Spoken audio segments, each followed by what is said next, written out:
This is the Fitzy and Whipper with Kate Ritchie podcast. How good is that? Talking about loose parents. Oh, Loose parenting. And I do love these stories. I mean, the 70s, 80s, 90s were quite loose. You could leave your kids at home while they were young, couldn't you, for a while? I think you could. A mate of mine, he was actually, his dad, this is a true story. His dad was the first person to streak in front of the Queen. And that famous photo... The golf one. Of the British police officer... 19th hole. Holding his hat... The Bobby, the police officer, the British police officer, holding his hat over Mike's genitals in front of the Queen. That famous photo is his dad. Is it? But he was there that day at the sporting arena and then couldn't... What, as a child? Yeah, as a child, and then couldn't work out where Dad had gone. Next thing you know, Dad's on the front page of the paper. Did he leave his child to go on streak? There you go. And the Queen looked over and went, wow, what a colony. Oh, this is great. Loose parents. We're talking about that in the podcast. This is the Fitzy and Whipper with Kate Ritchie podcast. Larry's stuck around with us. Laz, there's a Fisher-Price baby biceps toy that's been recalled. What do you mean, like dumbbells? Have a look at that. That is for the kids. So in that you get a dumbbell toy, you get a kettlebell toy, you get a toy protein shake and an orange sweatband. Okay. Product Safety Australia issued the notice after it was found if you use the dumbbells enough and drink enough imaginary protein shake, the child will end up with their tops off, a man bag, and will appear around their shoulders. And they'll use the app Ghost to communicate with friends. Is there a kangaroo Zempic part of that? That is, you can actually take a little bit of the dumbbell off, and the kids have been swallowing that. That could lead to choking. Yeah. But if you're serious about your fitness and I suppose bodybuilding, and you've got an ambition of turning 50 and having yourself on the front of Men's Health, then you're going to need to start young. You know what I mean, Laz? Were you 50 or 60 on Men's Health? 50. That was 10 years ago. You haven't lost it. So you're now back on the campaign, though, Laz. I saw this. Yeah. So how are you going? Well, I got my Fisher and Price dumbbells, and I'm currently up to 3 sets of 2. Really? But you're going to get there. You can do this. It's about commitment. Yep.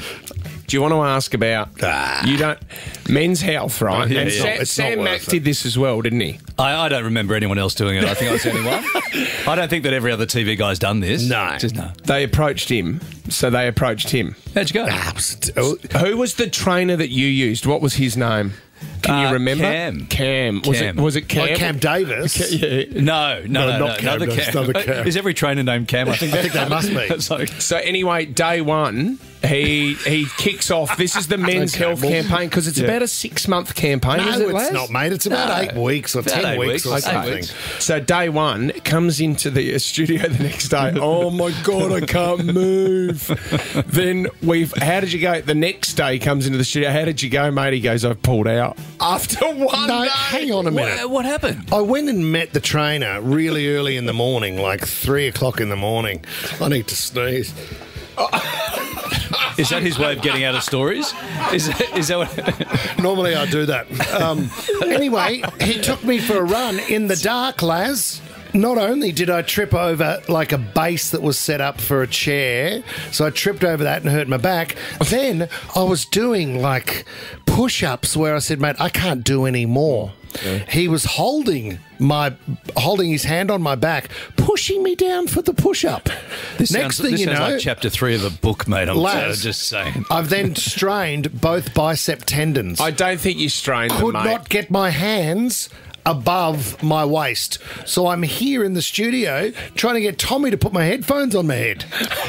I couldn't get my phone out of my pocket. Tommy dressed him that day as well, which was weird. So I had to say, guys, I mean, that front cover's a dream for everybody, but I'm going to have to say goodbye to it. We could have done the cover of Zimmer Frame Monthly or something. You could have got something out of that. I know, he was on the front of Horse and Hound. Yeah. The Fitzy and Whipper with Kate How Ritchie loose were your podcast. parents? This is what we're talking about. And where did they leave you? How young were you when they left you, and how long was it? Because there's a TikTok couple at the moment. Les, you on TikTok? I know you're big on social media, but TikTok has started for the Emder family? Mate, I'm 60 years old. I'm on MySpace. Okay, yeah, gotcha. But I forgot my password, so I'm not even on it. I logged in 20 years ago. Is it still open? So Matt and Abby have 5.3 million followers. Wow. They've been given a free cruise to take the 2 kids on as well, but the kids are only 2 and 1. So they've realised on this 5-day cruise on day 1 that the kids aren't into the cruise. They're over it, Laz. Because there's not much. There's nowhere you can go. I mean, you've got the pool and there's a couple of things that you can do. So what they've done on the first night, they've decided, why don't we go out for dinner when the kids go to sleep? They've left the kids in the cabin, right? And they've put on the baby monitor, but if you're more than 10 metres away from the baby monitor, it doesn't work. So what they've done, they've gone to dinner and they've put one phone up and FaceTime the baby monitor so they could look at the other phone while they're having dinner. Yeah. Right. So this has gone into meltdown on the internet, Laz. Good thing, like clever or... No, well, everyone's saying, what if something goes wrong or someone goes into that room? How quick are you going to get from the restaurant into the room? You can't leave your kids like this. My point is you don't need the baby monitor, you just FaceTime the kids. So you don't need to FaceTime the baby monitor. I have another Technicality. question. Yes. Was it a cabin with a balcony or a porthole? Well, Good question. That's my main concern at this point. No, so the backlash that they've received is significant, and they're in a fair bit of trouble, saying you cannot leave a 2-year-old and a 1-year-old in a cabin on a cruise while you're off having a couple of cocktails and having dinner. I mean, are they locking in for an 8-hour session? Like, how long are they gone for? And then the slippery slide. Down into the pool. It's an interesting question, because what my sister and I, when we were I remember Mum and Dad used to leave us at home all the time, and even if it was to go to the shops. But I'm talking 5-6 years of age, just hanging around with my sister, and they would go. For me. Then we would go down to the pub, or we'd go down to the footy club sometimes, and you would sleep underneath the table while they're kicking on. But, 13, 24, 10, I'd love to hear from you. How long was it? Well, how old were you when your parents just left you, and how long was it for? How loose were your parents? Well, I don't think my parents liked me, because when I was born, they put me in a basket outside Channel 9. It was left there. And left me there. I don't want to say it was biblical, but it was like a biblical thing. I was destined for entertainment. Dinny's given us a call from Blacktown. You were left at home, Dinny? Yes, I grew up in Sri Lanka, and there were no real laws as to how old you need to be before you're left alone at home. So I was constantly left home, even at the age of under 10. When my parents would go somewhere, sometimes I would have my grandma, sometimes I'm alone, but my story is I was left alone in the car when my dad went to the shop and the car caught fire. Oh my God, Dinny! And then I have no recollection, because I was, I think, 4 or 5 or something like that, and my mom said the shop was right next to the car. Dad saw it, Dad came running out, took me out. Fire trucks came, put the flames out and checked whether everyone was okay, and then everyone went about their own way. Oh my God, Dinny, lucky to be alive. I mean, that is scary. I mean, it's similar to when you were younger. Do you remember the cars used to roll back if you didn't put the handbrake on? Yeah. And a couple of times I remember Dad would get out of the car and run off to get something. He's going, we're just going to the hole in the wall to get some cash. And then you would go, Dad, we're rolling! Dad! We're rolling back. Heading down the hill. Well, my sister rolled across the road and into another person's house across the road at my Auntie Trish's house. Yeah, she was in the car. She was mucking around with the park brake, let it off, and she ended up in another house. I'm not joking. This is serious as well. And in the other, because I'm not joking, but my auntie used to live in housing trust units, and across the road it slammed into this other house, and Dad went over and was freaking out. My sister was okay, luckily, but then the room that they crashed into in the house, there were all these lights in there, and there were these plants being grown in this one room. So they thought it was a raid. It's just a little kid in the back of the car. The guy was freaking We're out. coming straight through the lounge room wall. All right, how loose were your parents? How long were you left for? How young were you? We'd love to hear from you. Sean in Parramatta, how young were you, Sean? Yeah, I was about 3 or 4 when my parents left me at home along with the other kids, with my cousins. Sorry, my eldest cousin was in charge. He was maybe 11 or 12 at the time. They went out my aunt and uncle and parents went out for dinner. And my cousin decides to put on Arachnophobia as entertainment for the night. I've been terrified of spiders my whole life ever since then. That is... yeah. I just remember the pizza guy rings the doorbell, and we jumped out of our skin, even my cousin. So. Oh, sure. Not your perfect night, is it? Thanks, buddy. Let's go to Annika now in Wollongong. You were left at home all the time as a kid, Annika? Yeah, I was 4 and I wasn't old enough to go to school yet. My dad would be at work. My mum started afternoon shift, so we lived in a unit. So I just sat on the windowsill, waited for my brother and sister to come home from school. They were 5 and 6, and then we were all alone until my dad got home. And that was all the time because back in the 70s, there was no childcare and my parents had to pay the bills. So that's what life was like. Did it make you independent, Annika? Did you move out of home early? Yeah, I actually left because I grew up in Cabramatta as an immigrant. And I went down to Wollongong to go to uni, and I've been here ever since. So you left about the age of 7, did you? Well, 17 and a half. I was quite young because I didn't turn 18 to the year after my HSC. See, everything's different now, isn't it? I mean, Laz, how old were you when you left home? Were you 18? Yeah. Kids these days are doing it at 30. Yeah, I was 25. 25, okay, a bit of a late stayer. A bit of a late Things stayer. were comfy at home. Did you go back to mum and dad at all, or no? No, I moved around the corner, and then I would never say this on radio or in public, but Mum would come around and pick up the washing and take it home and bring it back. But I'm never going to say that on the wireless. No, this is I don't want people to know that. That's pre-recordable. Mum still does that. I'm 60. Thanks, Mum. Liv in Avoca, how loose were your parents, Liv? My parents were very loose. I had a very dodgy father. My parents went out to a progressive dinner party, leaving 4 kids, my brother the eldest at 9, the youngest 4, and told us not to let anyone in the house under any circumstances. But what they failed to tell us was that my father had arranged for his car to be stolen, in inverted commas, and then torched for an insurance job. My father was a little bit dodgy, so the police turned up to the door, knocked at the door, "Where are your parents?" "Well, they're out." "Well, you need to let us in." "Well, we're not letting you in because our parents told us not to let any single person in." So the police are talking to us through the door, had to slide their ID underneath the door. How good are you? And we had to give them a good idea, because we were such well-behaved children. We had to then give the police a rough idea of which rowdy house in the neighbourhood my parents may have been at, because it was a progressive dinner party. We weren't sure which one of them were in, and so Mum and Dad arrived home later with the police, having had quite a few drinks, and strangely the car was found, torched down the road. Later found out Dad had a range. Larry's wanting you to explain progressive. I feel like we're skipping the best part of the story. Is that like keys in the bowl? Or? You have dessert, you have mains at one house, and then you have a few drinks, and then you walk to the next house, or you drive back in the 70s. Yeah. And then you drive to the next house and have dessert, and then you have a different course at each so house. Hook up with a different person. Not what I thought. Yeah, maybe there was some swinging going on as well. I'm not sure. I feel like this fun radio show has turned into a true crime podcast. Everyone's just dobbing their parents in. Liv, did your old man get busted for the insurance shop? No, he got paid out. He got away with it. He took the cash to the next progressive dinner. My dad knew all the right people in all the wrong places. What a great story, Liv. Like an episode of Puberty Blues, isn't it? It's extraordinary. This is the Fitzy and Whipper with Kate Ritchie podcast. How's this? Did you meet... Can we get some lovely romantic music, Jess? Did you meet your loved one at work? They've come out and they've said work is one of the most powerful matchmakers on the planet. And I agree.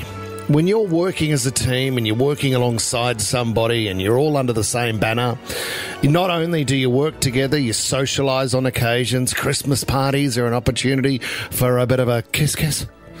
Ryan, you know very well that at the Nova 10-year anniversary, that's when things started to really fire up between my now wife and I. Yeah. We ended up in...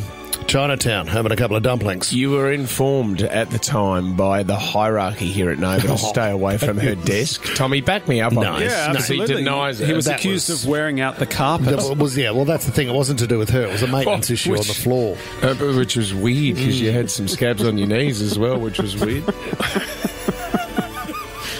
So once we'd replaced that panel of carpet, I was good to go again. It had nothing to do with the level of harassment I was offering her.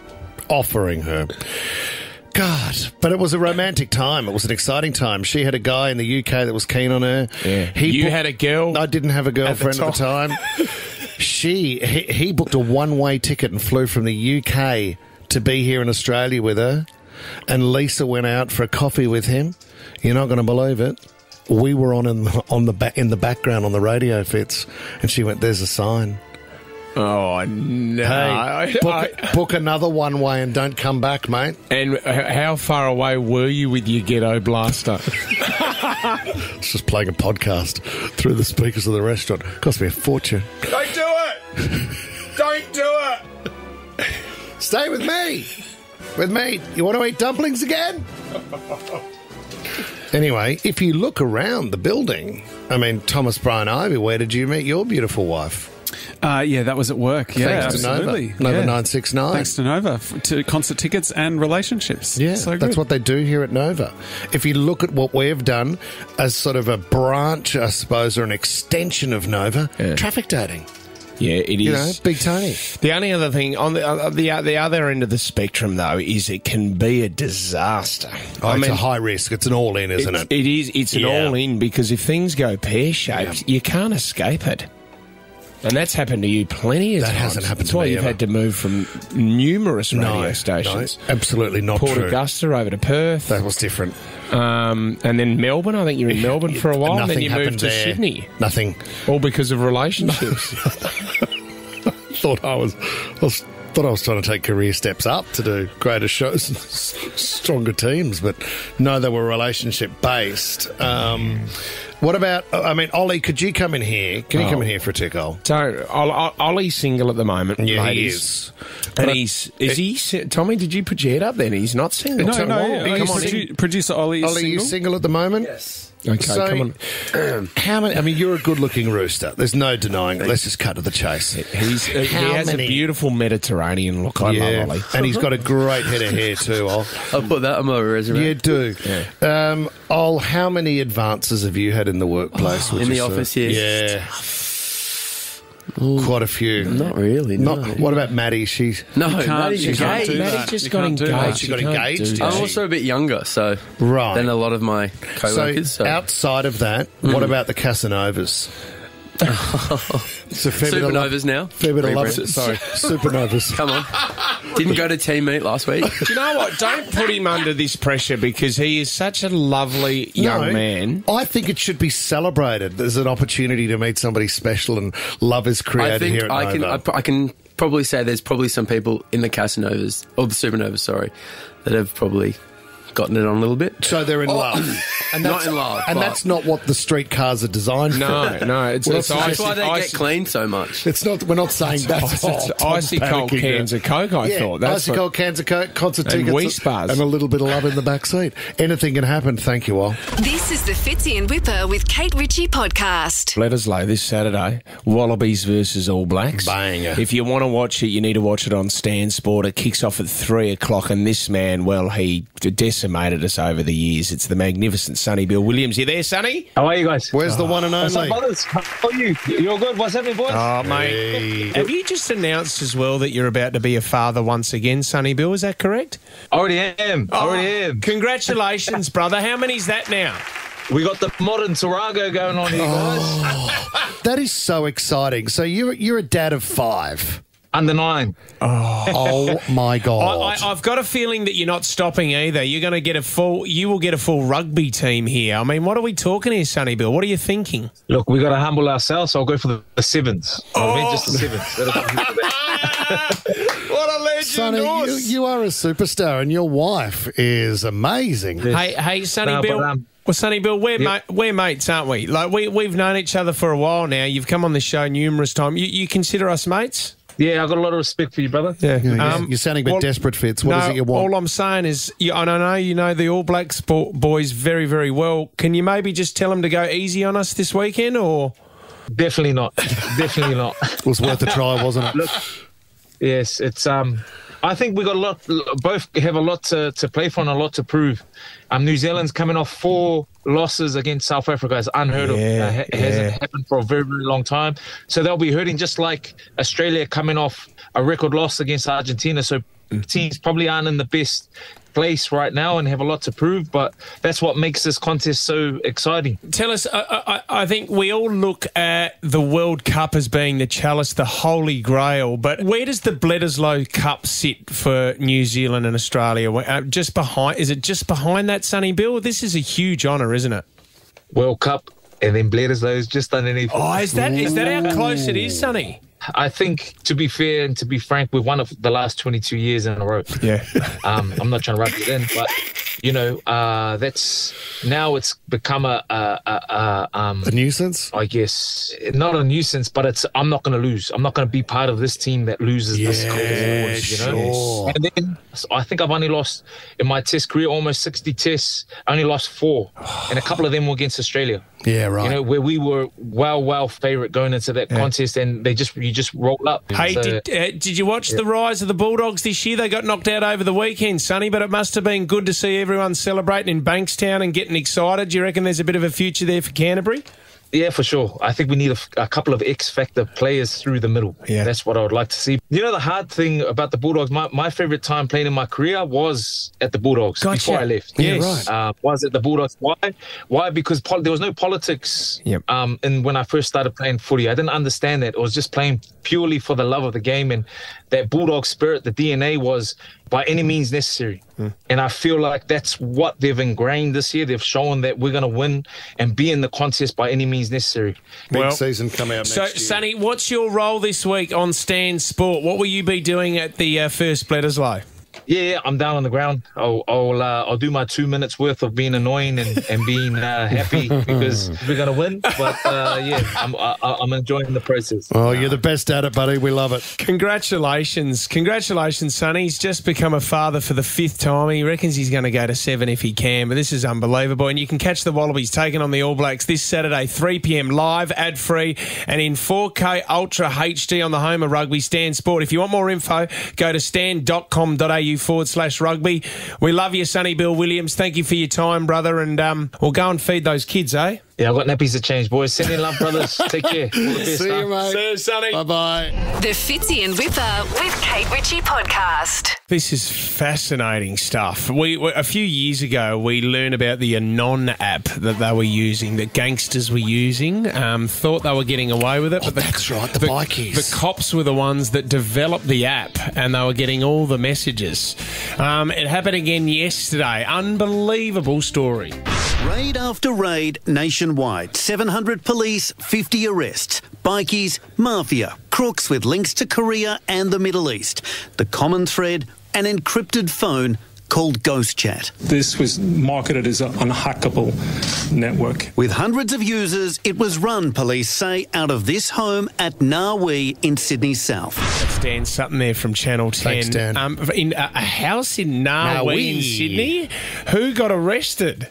The creator, it's alleged, was Jae Ji-yoon Jung, a 32-year-old karaoke lover living with his parents. Well, he's a computer geek, but we'll allege he was driven by profit.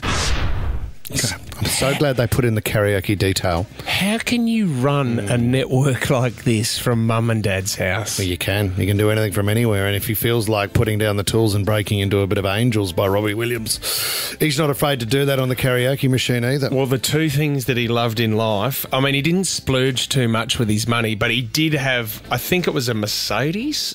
It was a nice car. The other thing was he loved his karaoke. Yeah. Loved it. And was this for the purpose of drugs? I'm assuming so. Or are they trading firearms, or what was going on? So so more than two. Okay, so there and I thought this was also an international bust. Wasn't one of them Italian mafia? Yeah, 38 people arrested. More than 200 kilograms of drugs were seized. $1.2 million in cash. 25 weapons. But this has been going on for a while, and it's It's unbelievable because they hacked into this ghost chat network. Yeah. And they were getting these messages for the last year. So since March this year, 2024, messages were landing in law enforcement's hands. I think they put a disease into this. I don't know how they do it. Right, a bug. They hacked their way in there and they were starting to get all these messages. Among the messages, sources say, are photographs of designer dogs sitting on piles of cash. Don't do that with a dog. Expensive watches, awesome. Guns pressed against heads, and even intimate D-pics. Oh, okay. You don't, That's weird on the network. Guys, good evening. The so-called computer geek from Sydney Southwest is tonight accused of being the mastermind. Oh, did that just fire off? Did someone hack it? No, you're not allowed to. I just hacked into Michelle's hacked. Wow. And what are you going to do? Give part of the ghost network. Oh my God! You're going to give me a pager next?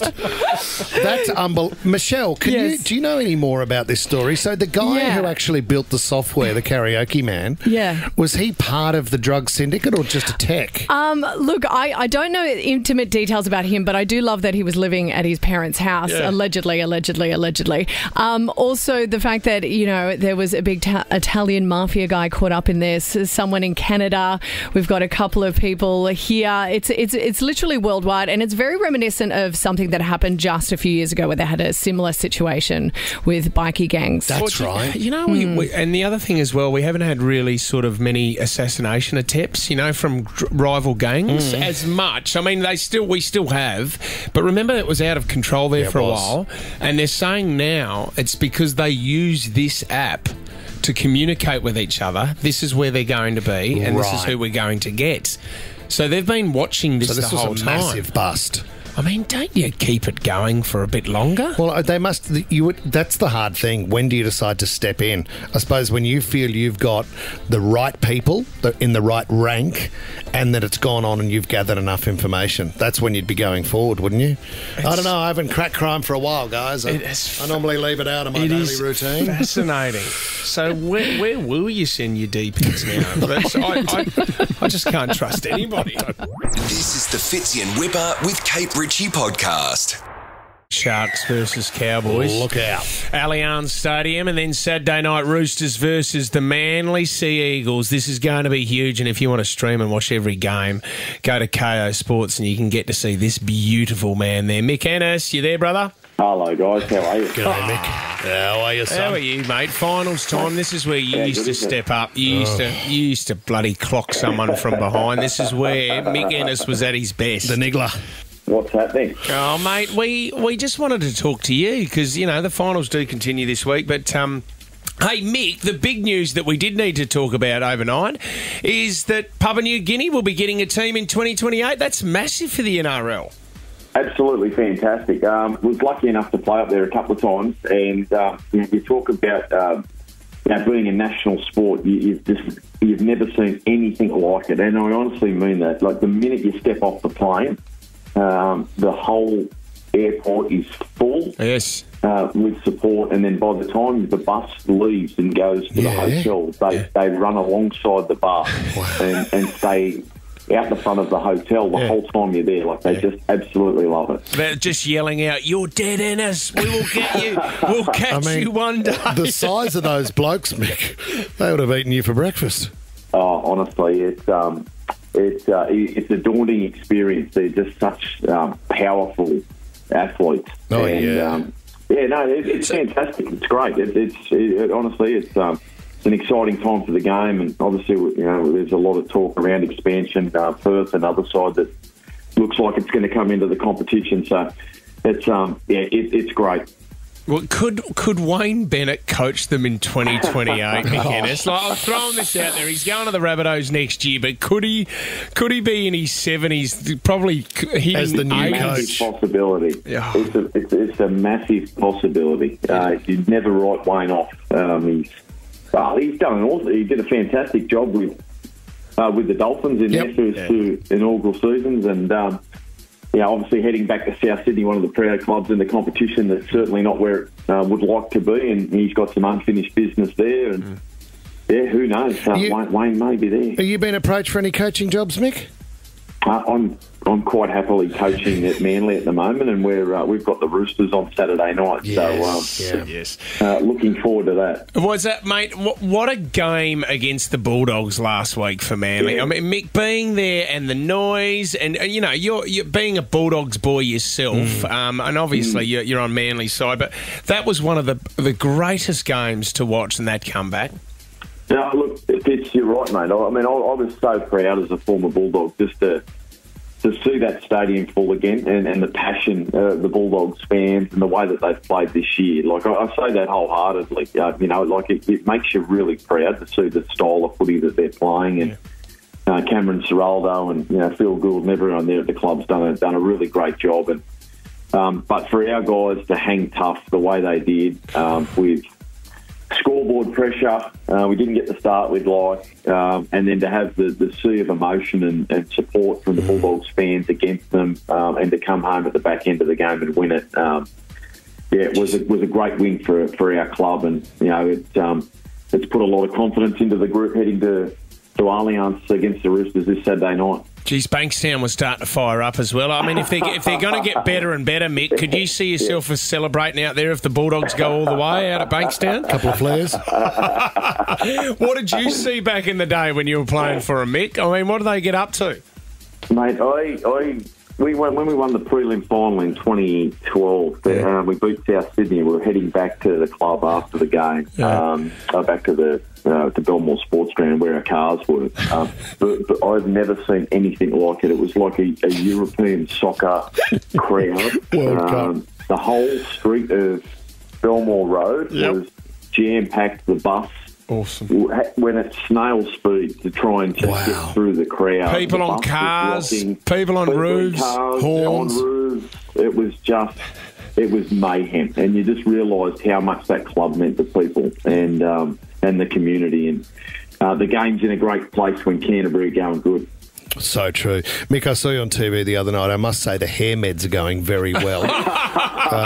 Your hairline and that sort of Lego man hairstyle look is still working for you. The whippersnipper cord, that's what I've got to cut it with these days, It's unbelievable. It's perfect. Marianne, she does my makeup at Fox Sports sometimes, and she says it takes about 3 or 4 hours to cut your hair just to get through. I normally have to go in, about 6 hours before my shift when you're coming in fit. It takes that long to get you on TV.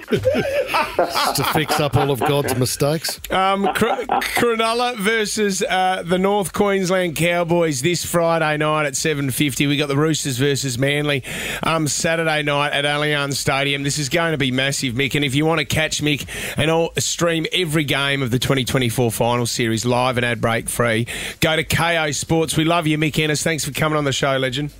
Thanks, guys. Have a great weekend. See you, buddy. Bye-bye, mate. See ya. This is the Fitzy and Whipper with Kate Ritchie podcast. Let's talk about Dave Grohl. Which is what he said to his wife. Laz, if you're not across the story, he has had a love child, which he came out and announced last week. This rocked me, Laz. Did it rock you? Because we went to Foo Fighters together. You were on my shoulders, Laz. I remember that. But I looked up to Dave Grohl. Did you? Yeah, and I thought, the way that he's got 3 beautiful daughters, and I thought, there's no way in the world he's not that rock star image. But this rocked me. It's been hard to break it to Fitzy. The 2 things he loves in his life, music and sport, the standouts or the high end and the athletes have a bit of a reputation, because I think with a lot of that fame in rock stars and sports stars is that they get a lot of attention, and therefore the family man image is often broken for a lot of the elite athletes and rock stars. And you're in denial of this. I'm in denial. To accept. It's been really tough, and obviously he's father to child. They're linking it back to Australia because they were touring here 9-10 months ago. Could be an Adelaide girl. Could be.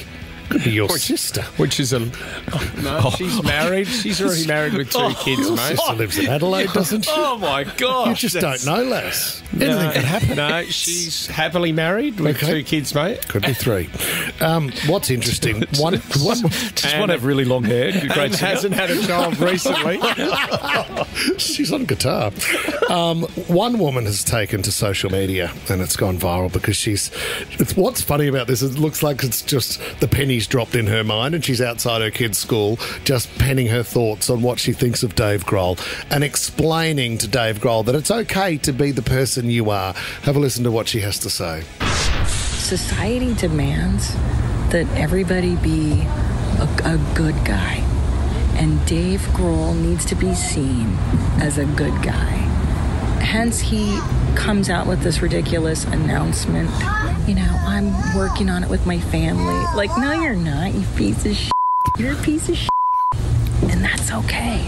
Because in the 70s and the 80s and the 90s, that's why dudes became rock stars, to be pieces of shit and not pretend to be good dudes, you know? It makes me respect dudes like Leonardo DiCaprio. Leonardo DiCaprio has the courage to just be a piece of shit.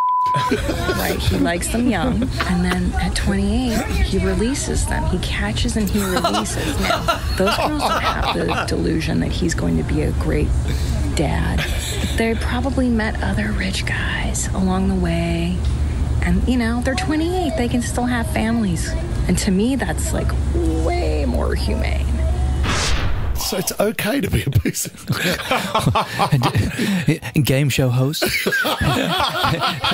They just wanted to give white goods away. Oh, rock stars, game show hosts and sports personalities. Fitzy and Whipper with Kate Ritchie is a Nova podcast. For more great shows like this, download the Nova Player via the App Store or Google Play. The Nova Player.